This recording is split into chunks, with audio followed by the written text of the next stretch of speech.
Ranka ya daɗe, za mu so mu san sunanka. Sunana Alhaji Umar Isa Shitu Gado da Masu Lafiya. So wani irin farin ciki kake ɗauke da shi dangane ga murnar mai martaba sarkin lafiya shekara 5 a karagan mulki? Duk mutumin da yake lafiyan bare-bare a yau ya kamata ya yi farin ciki da ainihin sarkinmu. Uban ƙasa Honorable Justice Sidi Baki ya cika shekara 5. Wannan shekaru 5 nan yanda Allah ya hukunta kenan. Wannan mulki yanda Allah ya hukunta a kan shi kenan. Dole ne mu zauna mu yi biyayya mu gode ma Allah mu kuma nuna farin ciki mu ga yanda Allah ya kawo shi har zuwa a yau. So wani irin ci gaba mai martaba ya kawo wa masarautar lafiya a cikin shekara 5 din nan?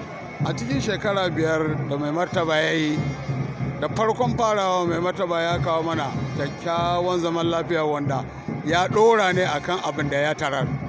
Sannan mai martaba ya kawo mana cin gaba ta fannoni wanda ya shafe federal government, ya shafe state government, ya shafe local government. Kamar a yanzu zan tabbatar maka dualization da aka yi daga Abuja ya zo ya wuce kefi ya zo lafiya zuwa Makodi a lokacin shi na aka yi.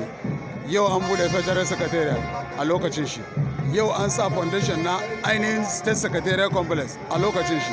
Yanzu nan gona yana shirin zai yi flyovers almost 3 kilometer a lafiya.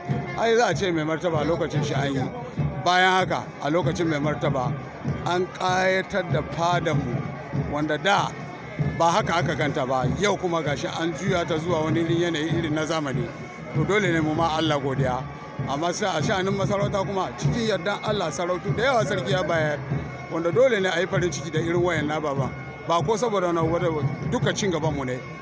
Sannan kyakkyawan rayuwa da ya zo mana shine komai muka so muna son a ci gaba, to ba wani ba lokaci iyakan abin da ake yi za a yi zamani a ta doko ba ma Allah roko Allah kuma ya biya muna bukatun mu. Wannan legacy din ba mu bar shi ba kuma muna kai. To ina sakonka ga al'ummar kasar lafiya ga kasar bada. Al'ummar kasar lafiya gaba daya muna roƙon kowa Allah ya ba mu zama lafiya.